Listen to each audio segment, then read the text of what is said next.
자, 최근 안성재 셰프 레스토랑에 예약을 했다가 큰 돈을 날렸다는 제보가 들어왔는데, 자, 안성재 셰프 백다희 아나운서 알죠?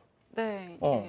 이분 뭐 또 유행어가 있다면서요? 이분하게 익지 않았다 이런 표현들로 좀 화제가 됐었던. 다시 한번? 이분하게 익지 않았다 이런 표현을 하면서 좀 화제가 됐었습니다. 이분하게 익지 네. 않았다? 그게 무슨 고- 뜻이에요? 고기를 조금 균일하게 맛있게 굽는 거를 이렇게 이분하게 네 이분하게 했는데 이제 화제가 됐던 예능에 출연했었습니다. 이게 국내에서 유일하게 미쉐린 3스타를 받은 셰프인데요. 현재 파인다이닝 식당 모수서울을 운영하고 있습니다. 모수서울은 재정비를 마치고 지난 22일 서울 용산구에 문을 열었고 점심 영업 없이 저녁에만 운영을 하고 있는데 가격이 1인당 42만 원 정도 됩니다. 와. 오픈하고 난 하루 만에 3개월치 예약이 모두 마감될 정도로 인기를 끌고 있는데요. 아, 잠깐 그럼 6월 달까지 예약이 차 네, 있다고요? 다 찼습니다. 이렇게 제보자도 모수서울에 비즈니스차 예약을 하려고 알아봤는데 마침 지인이 전화로 예약에 성공했다 이런 오. 이야기를 들었다고 합니다. 그래서 지난 21일 인터넷에 전화번호를 검색해서 예약 어플에 있는 공식 전화번호와 같은 걸 확인을 하고 전화를 해서 5월 말로 6명 예약을 했습니다. 이 제보자가 알아보니까 모수서울은 식당 예약 어플로 예약을 받지만 지인이 전화로 예약을 했다 이런 이야기를 듣고 단체 예약은 전화로도 받는 식당도 있으니까 혹시나 싶은 마음에 전화를 걸었고 예약을 성공을 했다고 합니다. 자, 미슐랭 3스타 식당. 더군다나 6월까지 지금 예약이 꽉 차 있는 정말 가장 핫한 식당 중에 한 곳인 이곳에 예약을 했어요. 얼마나 뿌듯해, 얼마나 본인 스스로가 자랑스러웠겠어요. 자, 그런데 지인과 이 얘기를 나누다가 뭔가 이상한 점을 발견하셨답니다. 네, 일단은 모수서울 측에서 뭐라고 얘기했냐면 예약금을 바꿔서 100%를 다 내야 돼요 라고 얘기를 한 거예요. 그러면서 문자로 계좌번호를 보내줬습니다. 그래서 이제 너무 예약을 한 게 뿌듯해가지고 바로 이 돈을 다 보냈어요. 근데 조금 좀 이거 좀 이상한데 라고 했던 점이 있어요. 왜냐하면 맨 처음에 이제 이 로고는 똑같이 모수서울로 왔는데 계좌번호에 있는 이름이 박모모라고 써 있는 거예요. 어허. 우리는 이 모수서울의 안성재 셰프라는 걸 알고 있잖아요. 예. 다. 그러니까 이분도 좀 이상하다 그랬지만 뭐 대표랑 셰프랑 이름이 다를 수도 있지 그러면서 입금을 하셨습니다.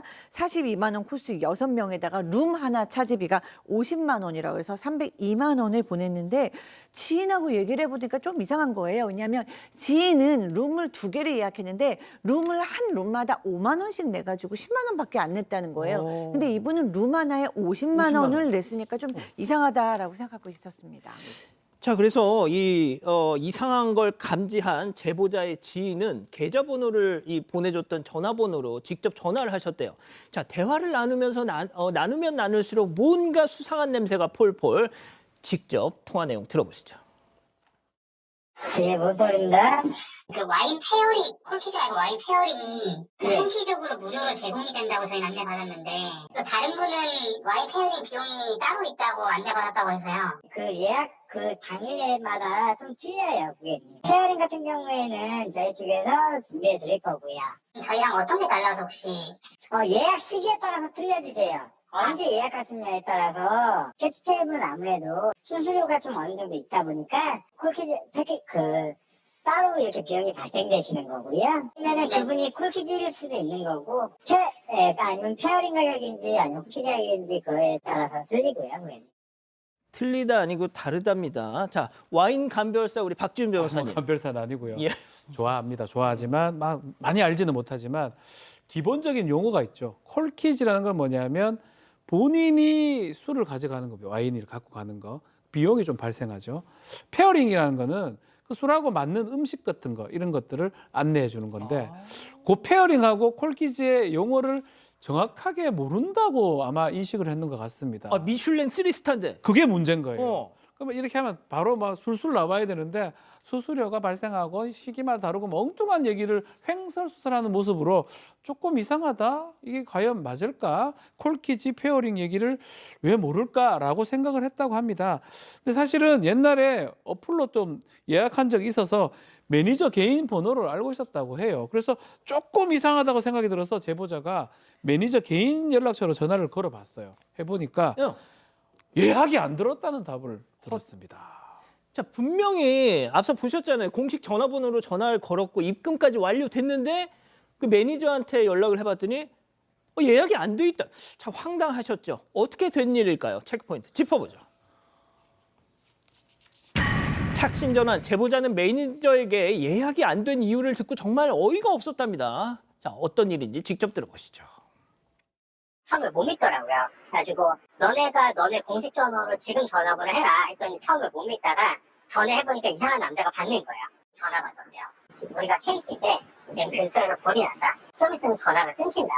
그러니까 지금 빨리 회선을 바꿔야 되는데 우리가 지정하는 번호로 착신 전화를 해달라. 그러면은 전화가 문제없이 잘 돌아갈 거다.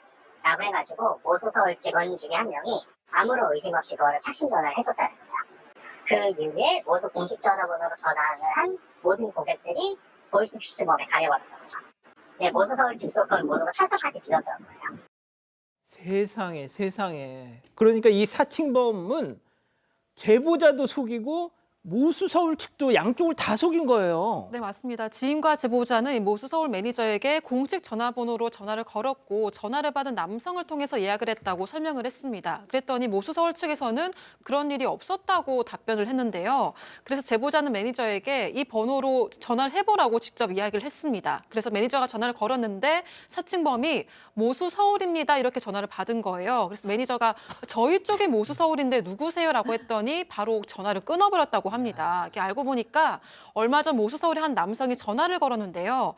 KT인데 근처에 불이 났다. 조금 있으면 전화가 끊기니까 회선을 바꿔야 한다. 우리가 지정한 번호로 착신 전화를 하면 전화가 문제없이 잘 돌아갈 거다. 이렇게 안내를 했었습니다. 그런데 이 사람이 바로 사칭범이었던 거고요. 이 통화 후 문자로 명함까지 확인한 직원은 의심 없이 사칭범이 안내하는 번호로 착신 전환을 했다고 합니다. 이 제보자는 그 이후로 이 해당 공식 전화번호로 전화를 건 손님들은 모두 사칭범한테 연결된 것 같다 이렇게 주장을 했습니다. 와, 저 정도였으면 팀장님 그 피해자가 한둘이 아니었을 것 같은데요. 그렇습니다. 저 사기범 같은 경우에는 모수서울하고 고객동 양쪽을 다 피해를 입힌 사기범인데요. 3월 18일에 아마 그 모수서울로 전화를 걸어가지고 착신을 유도해가지고 사기를 쳤고요. 또 그리고 모수서울이 이 사실을 인지하기 때까지 21일까지 피해가 발생했는데 제보자가 확인해 봤더니 사칭범은 피해자 4팀에게 약 1,300만 원 상당의 돈을 편취를 한 것이죠. 그리고 모수서울에서 지금까지 확인해 봤더니 피해자 6팀이 피해를 본 것인데 사실 더 알아보면 더 피해자가 나올 수 있는 상황인 것이고요. 그러니까 모수서울은 이 사실을 인지한 뒤에 뭐라고 했냐면 오직 예약은 어플로만 예약금을 받고 있다. 그리고 절대로 계좌 이체를 요구하지 않는다. 라면서 더 이상 피해가 없기를 진심으로 바란다고 전했는데 이미 피해가 발생한 사실에 대해서만큼은 어떤 조치를 취해야 될 것 같습니다. 자, 그러니까 정리하면 이겁니다. 이 식당 측은 따로 전화 예약을 받지 않는다.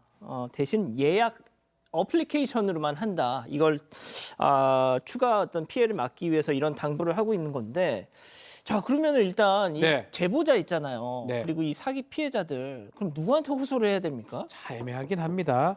근데 피해자들 또 제보자 같은 경우는 그럼에도 이 직원이 착신 전환 실수한 거 아니냐, 그러니까 식당 측이 좀 책임 있는 거 아니냐 이런 입장이고요. 아마 이 식당 측 입장에서는 뭐 상상도 못했다 이렇게 할지는 몰랐고, 다만 법적인 책임이 있다면 책임을 질 것이다, 회피하거나 감추지 않을 것이다 라고 얘기를 하긴 하는데, 이건 뭐 제가 뭐 판단컨대는 과실이나 고의가 있어야 되는, 고의는 아니죠. 일부러 하지는 과실인데, 과실이라는 거는 뭐 예견 가능했는데 예견을 못 하거나 회피 가능한데 회피 못 하거나, 근데 이걸 어떻게 예견하거나 회피할 수 있을까, 저는 그렇게 생각이 들거든요. 실수라고 하기 어렵고 인지한 이후에 만약에 계속 반복됐으면 그 후에는 책임을 져야 됩니다. 인지 전이면 지금 이 식당도 피해자로 보는 게 맞아 보이거든요. 그래서 사실은 뭐 좀 더 따져 보이긴 따져봐야 되겠지만 식당한테 책임을 묻기에는 조금 어려워 보입니다. 이 단계만 봤을 때는요.